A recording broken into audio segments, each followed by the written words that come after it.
में क्या होता है, ऑस्टियो मतलब बोन और पोरोसिस मतलब पोर्स तैयार होना। बोन की डेंसिटी कम हो जाती है और उसमें पोर्स तैयार होते हैं, क्योंकि पोर्स तभी बनेंगे जब बोन की बीच में जो मैटर भरा हुआ है वो खत्म हो जाएगा, तब वो पोर्स की तरह दिखेगा, लाइक हनीकॉम्ब। तो डेफिनेशन क्या है, osteoporosis is a progressive metabolic bone disease characterised by low bone mass, decreased bone mineral density and micro architectural deterioration of bone tissue. तो आपको लिखने में इतना ही लिखना तो भी हो जाता है, osteoporosis is a progressive metabolic bone disease characterised by low bone mass. ठीक है, तो क्या होता है इसमें, increase fragility and risk of fragile fracture. तो फ्रजाइल क्या होता है, मतलब कोई इंसान चलते चलते गिर गया, जो बूढ़े लोग होते हैं उनको धक्का भी लग गया और या फिर वो थोड़े से ही गिरे, ज़्यादा नहीं, ज़्यादा पुश नहीं हुआ, कुछ नहीं हुआ, फिर भी वो थोड़े से गिर गए, तो भी उनका जो बोन है वो फ्रैक्चर हो गया, तो उसे बोलते हैं फ्रजाइल फ्रैक्चर। तो अब देखते हैं इसकी पैथोफिजियोलॉजी। तो ये जो है, ये with age bone remodelling cycle imbalance occur. तो जो बोन रीमॉडलिंग साइकिल क्या होती है, इसका इम्बैलेंस हो जाता है पैथोफिजियोलॉजी में। तो ये साइकिल क्या होती है कि दो प्रकार के सेल होते हैं बोन में, एक होता है ऑस्टियोक्लास्ट और एक होता है ऑस्टियोब्लास्ट। ठीक है, तो नॉर्मली क्या होता है, इन healthy adult activity of osteoclast is balanced bye osteoblast. ठीक है, तो क्या होता है, दो सेल्स है, एक ऑस्टियोक्लास्ट है और एक ऑस्टियोब्लास्ट है। जो ऑस्टियोक्लास्ट होता है वो बोन को डिस्ट्रक्शन का काम करता है, और जो ऑस्टियोब्लास्ट होता है वो बोन टिश्यू फॉर्म करने का काम करता है। तो बोन कौन बना रहा है, ऑस्टियोब्लास्ट। तो अब हम ज़्यादा बोन्स बनाएंगे तो वो भी अच्छा नहीं है शरीर के लिए, तो उसके फंक्शन को बैलेंस करने के लिए होता है ऑस्टियोक्लास्ट, जो कि बोन बने हुए एक्सेसिव बोन को खा जाता है। तो पैथोफिजियोलॉजी में ऑस्टियोपोरोसिस के क्या हो रहा है, ऑस्टियोपोरोसिस में नॉर्मल में क्या होता है, ये दोनों एक दूसरे को बैलेंस कर लेते हैं, पर इन ऑस्टियोपोरोसिस क्या हो रहा है, bone resorption exceeds bone formation. मतलब जो ऑस्टियोक्लास्ट है, जो बोन को खाने वाले सेल्स है, उसकी एक्टिविटी बढ़ रही है और ऑस्टियोब्लास्ट की एक्टिविटी वैसे की वैसी ही है, पर ऑस्टियोक्लास्ट की बढ़ गई। तो ऐसे में क्या होगा, अगर ऑस्टियोक्लास्ट की एक्टिविटी बढ़ गई तो वो बोन का रिसॉर्प्शन कॉज करेंगे, पूरा बोन खोखला हो जाएगा। ठीक है, results in thinning of bone shells, reduction in number and thickness of spongy bone. तो जो बोन के अंदर का जो होता है वो पूरा पोरस हो जाएगा, क्योंकि ऑस्टियोक्लास्ट की एक्टिविटी बढ़ गई है। तो ये होती है उसकी पैथोफिजियोलॉजी। और इसके अलावा कौन सा रीज़न है जिसकी वजह से ये होता है, तो होता है हार्मोनल इम्बैलेंस की वजह से। तो देखो, एस्ट्रोजन और टेस्टोस्टेरॉन इनहिबिट ऑस्टियोक्लास्ट। तो जब अगर कोई वुमन है मेनोपॉज के पहले की, तो उसमें एस्ट्रोजन रहता है, और मेनोपॉज होने के बाद एस्ट्रोजन नहीं रहता है। तो जो वुमन एस्ट्रोजन नहीं रहेगा, तो एस्ट्रोजन और टेस्टोस्टेरॉन जो सेक्स हार्मोन्स है वो इनहिबिट करते हैं ऑस्टियोक्लास्ट के एक्टिविटी को। अगर ऑस्टियोक्लास्ट की एक्टिविटी इनहिबिट हो जाएगी तो वो बोन का रिसॉर्प्शन नहीं कर पाएगा, वो बोन को नहीं डिस्ट्रॉय कर पाएगा। तो उसकी एक्टिविटी एस्ट्रोजन और टेस्टोस्टेरॉन इन्फ्लुएंस करते हैं बहुत ज़्यादा हद तक। पर जब मेनोपॉज हो जाता है और एस्ट्रोजन नहीं रहता है बॉडी में, तो उसकी एक्टिविटी कम हो जाती है और ऑस्टियोक्लास्ट की एक्टिविटी बढ़ जाती है, क्योंकि उसे रोकने वाला एस्ट्रोजन या टेस्टोस्टेरॉन है ही नहीं। ठीक है, तो ये हार्मोनल इन्फ्लुएंस की वजह से भी हो सकता है। अब इसके क्लासिफिकेशन देखो, क्लासिफिकेशन में क्या है ऑस्टियोपोरोसिस की, एक होता है प्राइमरी और दूसरा होता है सेकेंडरी। प्राइमरी, किसी का भी अगर प्राइमरी होता है तो प्राइमरी का मतलब क्या है, उसका खुद के ओन इशू की वजह से अगर ऑस्टियोपोरोसिस हो रहा है तो वो होता है प्राइमरी। और सेकेंडरी क्या होता है, कहीं और पे कुछ और पैथोलॉजी घट रही है पर फिर भी अफेक्ट हो रहा है और इसकी वजह से अगर ऑस्टियोपोरोसिस हो रहा है तो वो होता है सेकेंडरी। तो खुद के कॉज की वजह से होगा वो प्राइमरी, और किसी और कॉज की वजह से यहाँ पे अफेक्ट हो रहा है तो हो जाता है सेकेंडरी। तो प्राइमरी कब हो रहा है, पोस्ट मेनोपॉजल, क्योंकि इधर एस्ट्रोजन नहीं है, या 70 ईयर्स के आगे। बढ़ते एज के साथ ऑस्टियोक्लास्ट की एक्टिविटी बढ़ जाती है और ऑस्टियोब्लास्ट की कम होती है। ये जनरली एज रिलेटेड, ये एज के साथ होता रहता है। फिर आता है सेकेंडरी। तो सेकेंडरी में क्या है, by hyperthyroidism, long term corticosteroid use. अगर हाइपरथायरॉयडिज्म रहेगा या लॉन्ग टर्म कॉर्टिकोस्टेरॉइड यूज रहेगा, फिर भी इसके अफेक्ट होने की वजह से ऑस्टियोपोरोसिस होता है। कैसे, मैं आपको बताती हूँ आगे। फिर एक होता है इडियोपैथिक ऑस्टियोपोरोसिस। इडियोपैथिक मतलब इसको कोई रीज़न नहीं है फिर भी ऑस्टियोपोरोसिस हो रहा है। अब देखते हैं ग्लूकोकॉर्टिकॉइड इंड्यूस्ड ऑस्टियोपोरोसिस। तो ना बहुत बार ग्लूकोकॉर्टिकॉइड जो सप्लीमेंट्स होते हैं वो लिए जाते हैं 6-6 महीने या पेशेंट को दिए जाते हैं, तो उसके कॉज में उसके एक सेकेंडरी तौर पर ऑस्टियोपोरोसिस होता है। तो कैसे होता है, तो देखो, तो जो ये ग्लूकोकॉर्टिकॉइड होते हैं ना, ये प्रोलिफरेशन कम कर देते हैं। ये ऑस्टियोब्लास्ट जो होता है, ऑस्टियोब्लास्ट जो बोन फॉर्मिंग सेल्स है, उनका प्रोलिफरेशन कम कर देते हैं और उनका एपोप्टोसिस बढ़ा देते हैं। तो क्या किया ग्लूकोकॉर्टिकॉइड्स ने ऑस्टियोब्लास्ट के साथ, उन्होंने उनका प्रोलिफरेशन मतलब उनका ग्रोथ रेट, उनका रेप्लिकेशन और सेल्स बनाने का रेट कम कर दिया, और साथ ही साथ उन्होंने एपोप्टोसिस मतलब सेल डेथ भी कॉज किया। किसने किया? ग्लूकोकॉर्टिकॉइड्स ने। At the same time glucocorticoids ने ऑस्टियोक्लास्ट की एक्टिविटी बढ़ा दी। एक बात नहीं भूलनी है, ऑस्टियोब्लास्ट मतलब bone forming sales and osteoclast मतलब बोन डिस्ट्रॉय करने वाले, ठीक है। तो इसके चलते क्या हुआ, इसी के चलते बोन का जो डिस्ट्रक्शन था वो बढ़ गया, क्योंकि ऑस्टियोब्लास्ट को इन लोगों ने प्रोलिफरेशन से रोक दिया और ऑस्टियोक्लास्ट की एक्टिविटी बढ़ा दी, ठीक है। इसके अलावा ये क्या करते हैं ग्लूकोकॉर्टिकॉइड्स का कंटिन्यूअस यूज, इसके अलावा क्या करता है, ये इंटेस्टाइन से कैल्शियम का एब्जॉर्प्शन रोक देता है और किडनी से कैल्शियम का एक्सक्रीशन बढ़ा देता है। अगर इंटेस्टाइन से कैल्शियम एब्जॉर्ब नहीं होगा, आपको पता होगा कि बोन बनाने में सबसे ज़्यादा इंपॉर्टेंट रोल होता है कैल्शियम का। अगर इंटेस्टाइन से कैल्शियम एब्जॉर्ब नहीं होगा तो वो बोन को कैसे मिलेगा? और अगर वो रीनल से एक्सक्रीट हो जाएगा फिर भी वो बॉडी में नहीं रहेगा, अगर वो बॉडी में नहीं रहेगा तो वो उसका काम कैसे करेगा? तो ये हो जाता है ग्लूकोकॉर्टिकॉइड इंड्यूस्ड ऑस्टियोपोरोसिस। तो आगे देखते हैं। तो ऑस्टियोपोरोसिस कॉमनली कहाँ पे होता है? तो उसके कॉमन साइट्स है स्पाइन, हिप एंड रिस्ट। फिर देखते हैं क्लिनिकल फीचर्स। क्लिनिकल फीचर्स में क्या होता है?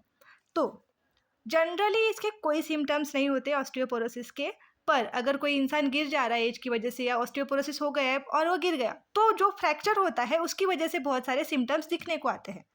जनरली इसका कोई सिम्टम नहीं होता, जब तक वो इंसान गिर नहीं जाता उसको कोई फ्रैक्चर का इशू नहीं होता। तो फ्रेजाइलिटी फ्रैक्चर, सादा नॉर्मल भी गिरे तो भी फ्रैक्चर हो जाता है ऑस्टियोपोरोसिस में। और फ्रैक्चर के साइन में क्या आता है? Pain, local tenderness and deformity.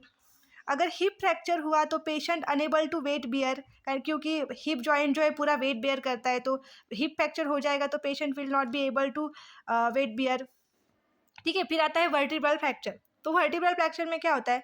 Several back pain. अगर वर्टिब्रा फ्रैक्चर हो गई तो सीवियर बैक पेन होगा।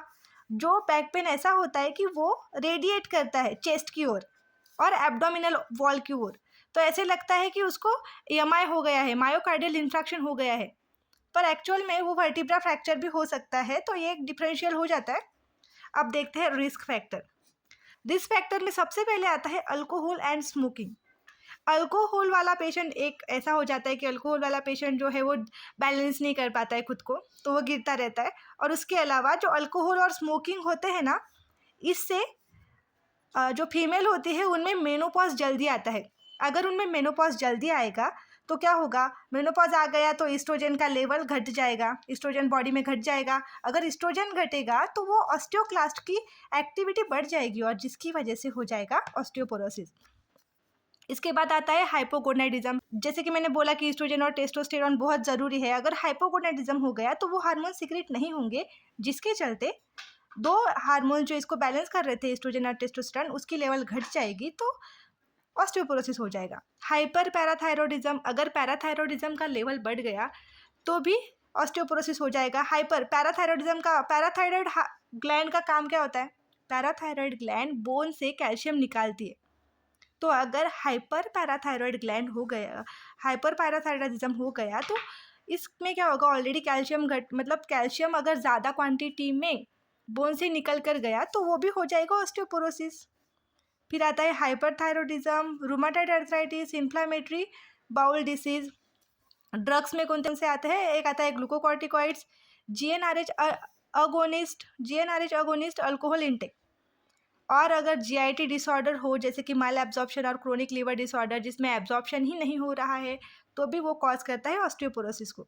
तो इसमें इन्वेस्टिगेशंस आप क्या करेंगे? तो बेसिकली इन्वेस्टिगेशन में कुछ आए ना आए, आपको डेक्सा लिखना ही है। तो व्हाट इज़ डेक्सा बेसिकली? तो डेक्सा क्या होता है? Dual energy X-ray absorptiometry. तो इसमें क्या होता है? ये कब करना है डेक्सरे, और ये डेक्सा होता क्या है? तो डेक्सा के पहले इंडिकेशंस देख लेते हैं। अगर एज 50 से आगे हो तो करना है, क्लिनिकली आपको लग रहा है कि ये पर्सन ऑस्टियोपोरोसिस के रिस्क में है तो करना है, या ग्लूकोकॉर्टिकॉइड थेरेपी किसी पर्सन को चल रही है फिर भी डेक्सा करके देखना है कि उसको ऑस्टियोपोरोसिस हो रहा है क्या, या असेसमेंट करना है कि पहले ऑस्टियोपोरोसिस था और मैंने ट्रीटमेंट दिया, कुछ चेंज हुआ कि नहीं, उसका असेसमेंट के लिए भी हम डेक्सा करते हैं। तो डेक्सा में क्या होता है, डेक्सा में जो बोन की एक्चुअल डेंसिटी होती है ना, वो कैलकुलेट की जाती है। In this we calculate bone density, और उससे हम बनाते हैं दो टाइप ऑफ स्कोर, एक होता है टी स्कोर, एक होता है जेड स्कोर। तो हम टी स्कोर कैसे बनाते हैं, तो टी स्कोर क्या होता है, compare bone mass density of the patient to the young healthy adult of same sex. तो हम टी स्कोर कैसे बनाते हैं कि अगर कोई किसी का हम निकाल रहे हैं डेक्सा, तो उस पेशेंट का हम कंपेयर करते हैं सेम सेक्स से, मतलब अगर मैंने किसी फीमेल का निकाला तो मैं फीमेल से उसी के सेक्स वाली, मतलब फीमेल से ही पर यंग फीमेल से उसकी बोन डेंसिटी को कंपेयर करूंगी, और जो स्कोर निकलेगा वो होता है टी स्कोर। तो टी स्कोर की जो वैल्यू होती है आपको ध्यान में रखनी है, अगर -1 एंड अबो होगा तो वो नॉर्मल है, बिटवीन -1.5 एंड 2.5 होगा तो वो ऑस्टियोपेनिया है, और -2.5 और लोअर होगा तो वो ऑस्टियोपोरोसिस है। ज़्यादा नहीं याद रखा तो -2.5 और लोअर ऑस्टियोपोरोसिस है, इतना ही याद रखेंगे तो भी चलेगा। फिर आता है जेड स्कोर। तो जेड स्कोर में हम क्या करते हैं, compare the patient bone mass density to other of same age and sex, और ये for diagnosis of secondary causes के लिए यूज़ होता है। इससे हम प्राइमरी कॉज नहीं पता कर सकते, तो बेसिकली टी स्कोर ज़्यादातर यूज़ होता है। अदर इन्वेस्टिगेशंस में क्या करते हैं, LFT, serum calcium and phosphate, thyroid function test, estrogen and gonadotropin. ये क्यों देखने हैं कि किसी और सेकेंडरी कॉज की वजह से अगर ऑस्टियोपोरोसिस हो रहा है तो उसे देखने के लिए हम करते हैं अदर इन्वेस्टिगेशंस। अब देखते हैं मैनेजमेंट। तो मैनेजमेंट में मैंने बेसिक लिखे है पहले, नॉन फार्माकोलॉजिकल। तो उसमें क्या आता है, अगर कोई स्मोक कर रहा है तो उसको स्मोक अवॉइड करने के लिए बोल दो, अल्कोहल भी कम कर दो, कैल्शियम बढ़ा दो, कैल्शियम इंटेक बढ़ा दो, और फॉल प्रिवेंशन करो, किसी को गिरने ही मत दो। ठीक है, ये हो गया नॉर्मल मैनेजमेंट। पर हम मेडिसिन क्या देंगे, तो मेडिसिन में सबसे ज़्यादा यूज़ करने वाला मेडिसिन है बिसफॉस्फोनेट। ये प्राइमरी लाइन ऑफ ट्रीटमेंट है बिसफॉस्फोनेट। तो ये बिसफॉस्फोनेट क्या करता है, इसका पैथोफिजियोलॉजी देखो, ये करता क्या है। बिसफॉस्फोनेट जो होता है, अगर हमने मेडिसिन लिया ओरली तो वो जाके ना बोन के सरफेस पे अटैच हो जाता है। अगर बिसफॉस्फोनेट बोन के सरफेस पे अटैच हो गया, फिर आ गए ऑस्टियोक्लास्ट जो बोन को डिस्ट्रॉय करते हैं, तो वो बोन को डिस्ट्रॉय करने के लिए बोन सरफेस पे सबसे पहले अटैक करेंगे। तो ऐसे ही बिसफॉस्फोनेट चला जाता है ऑस्टियोक्लास्ट के अंदर। जब वो ऑस्टियोक्लास्ट के अंदर जाता है तो वो ऑस्टियोक्लास्ट को डिस्ट्रॉय कर देता है, और इससे क्या हो जाता है, ऑस्टियोक्लास्ट खत्म हो गए तो बोन की जो डेंसिटी है वो बढ़ जाएगी, क्योंकि जिनको वो जो मतलब ऑस्टियोक्लास्ट बोन को डिस्ट्रॉय करते हैं और हमने ऑस्टियोक्लास्ट को ही खत्म कर दिया, तो इससे क्या होगा, बोन की डेंसिटी बढ़ेगी और मिनरलाइजेशन बना रहेगा। तो क्या करते हैं bisphosphonate, binds to the bone surface, get absorb by the osteoclast, causes their death and increases bone density and mineralization। तो ये हम ना 5 सालों तक ओरली दे सकते हैं। तो इसका क्या होता है कि अगर मैंने किसी को बिसफॉस्फोनेट दे दिए एक पेशेंट को, और मैंने 5 सालों तक उसका ट्रीटमेंट जारी रखा, तो 5 सालों तक देने के बाद अगर मुझे ये लगा कि उसके बोन मास डेंसिटी में कुछ फ़र्क ही नहीं पड़ा है, तो मैं उसे और 5 साल तक ये दे सकती हूँ।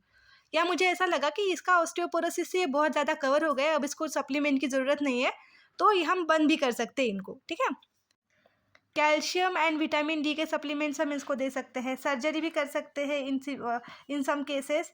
और आता है फिर टेरीपैराटाइड, और हम दे सकते हैं टेरीपैराटाइड। ये क्या होता है, रिकॉम्बिनेंट फॉर्म ऑफ PTH। क्या, कैल्शियम एंड विटामिन डी के सप्लीमेंट्स हम इसको दे सकते हैं, सर्जरी भी कर सकते हैं इन सम केसेस। और आता है फिर टेरीपैराटाइड, और उसके अलावा हम दे सकते हैं ट्राइपैराटाइड। तो ट्राइपैराटाइड क्या है, ये रिकॉम्बिनेंट फॉर्म है PTH का, पैराथायरॉयड हार्मोन का। तो ये क्या करता है, stimulate new bone formation and given as a self administered subcut injection 20 UG daily for 2 years। तो ये भी अच्छा होता है, और फिर हम कर सकते हैं सर्जरी। Thanks for watching.